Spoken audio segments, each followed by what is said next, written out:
1974年3月的一天，杨志发正坐在屋里一筹莫展。他没敢跟家里人说他刚刚在田边发现的事。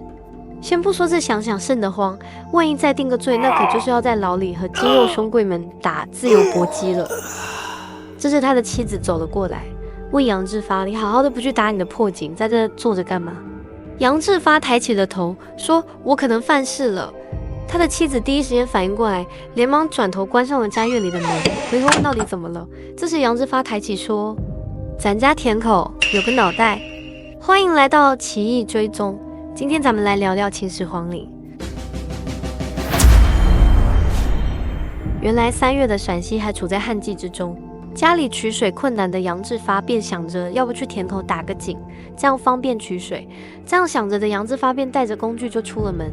而在打井的过程中，他突然挖出了个人头，准确的说是挖出了个陶制的人头。这在当时可不是个好事，好吧，现在也不是。不过至少在当时的村里，要是挖出个人头，那不是要出事就是要出殡。被吓到的杨志发连忙动起了他的大脑，终于做出了一个看起来很明智的决定，那又把那脑袋埋回去了。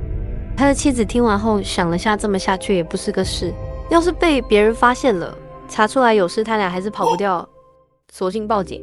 而这个决定便将号称世界第8大奇迹秦始皇陵以及兵马俑给从几千年的沉睡中挖了出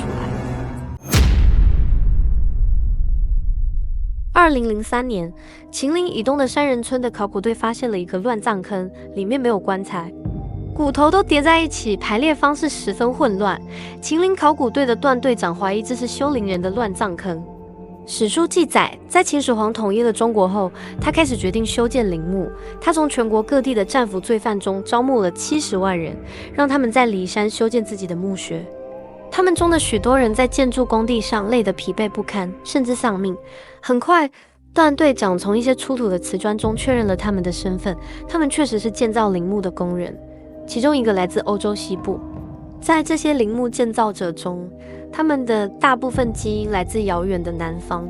这些西欧人和南亚人是如何最终成为战俘，在骊山的工地上劳作的呢？秦始皇曾经南下攻打百越国，这被记录在我们的历史书中的。同时期的罗马虽也曾东征到达过亚洲，但是这些记载都太过暧昧，并不能直接拿来做参考。这些欧洲人为何被发现在坟墓里？也许我们都无法想象秦军征服了多少土地，他们在和谁打架。历史书可能总结了一切，用一个词西戎，而且有史书中的另一个词南蛮。这个南到底在哪里？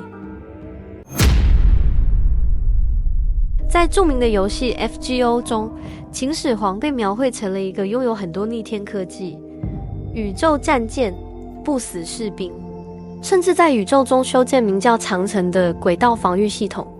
这些天马行空的想象看起来很酷的，但是你有没有想过，现实可能也很魔幻？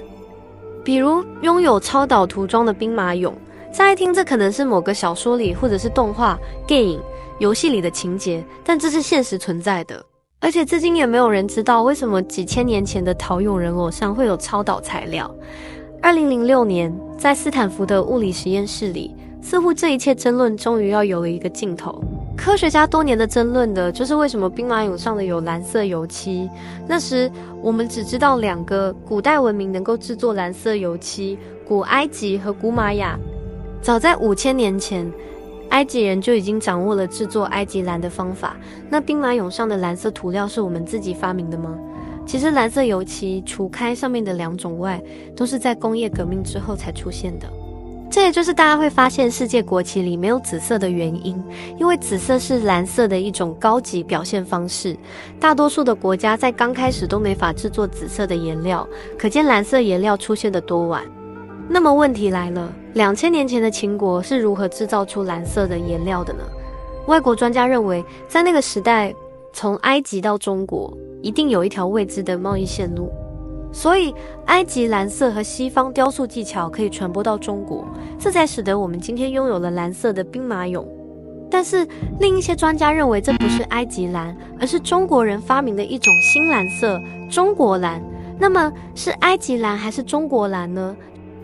2006年，直到斯坦福大学使用同步加速器后，这一问题才得以破解。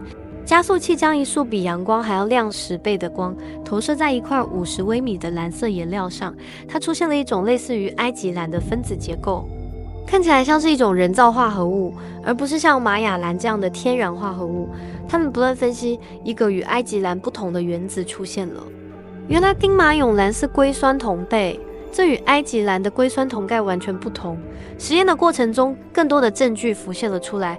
中国蓝含有1氧化铅，这使它变得格外蓝色，好像它几乎是紫色的。最后，丁马永蓝被称为中国紫。那么现在看来，在工业革命之前，就有3个古代文明掌握了如何制作蓝色油漆：埃及蓝、中国紫和玛雅蓝。但这还不是结束，硅酸铜钡和1氧化铅这2种化合物带领我们进入了更大的领域——超导体。尽管我们有许多前沿技术构想，如磁悬浮、人造太阳和量子计算机，但由于尚未完全掌握超导体的技术方法，这些未来技术仍无法实现。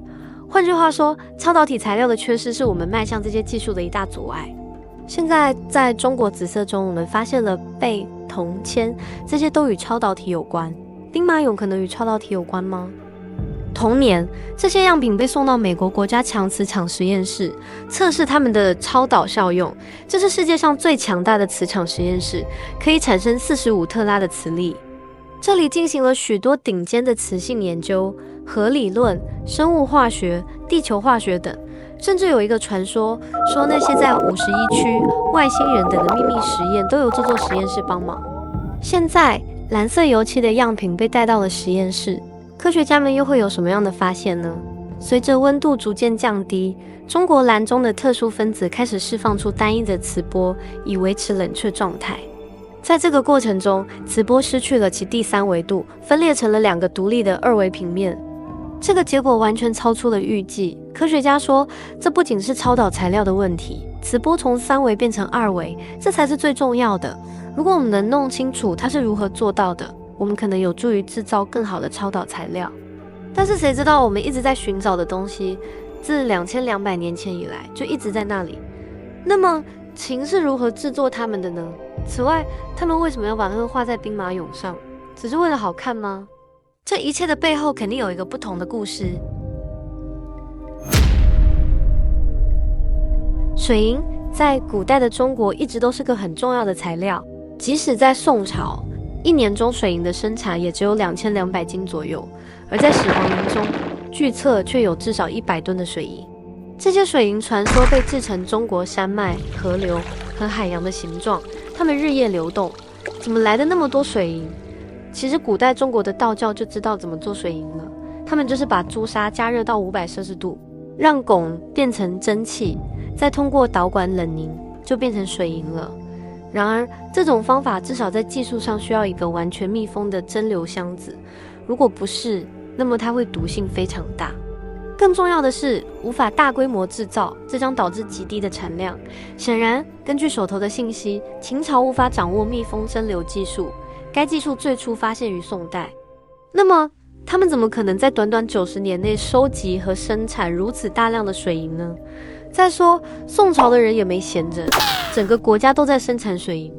例如，许多历史记录都提到，如果官员们被赏赐1-2斤水银，那将是巨大的荣誉。因为在宋朝，人们用水银来保存尸体，就像被蒙古人挖出来的理宗皇帝一样，他已经被安葬了21年了。当他被发掘出来时，他就像一个活生生的人。在2002年，中国启动了一个863计划，要对秦始皇陵墓再做一遍详细的勘探，包括遥感、探地雷达和考古钻探调查等。这是一次全面的调查，结果证明他们真的找到了一个水银湖，东北地区水银含量最高，西北地区最少。专家们认为这正符合中国山脉和河流的分布。在秦朝，那是帝国东北的大海，在南方有河流，西北地区缺乏雨水。似乎《史记》并没有说谎，以水银为百川江河大海，这都是真的。但是下面的短语机相灌输，让专家们陷入了困境。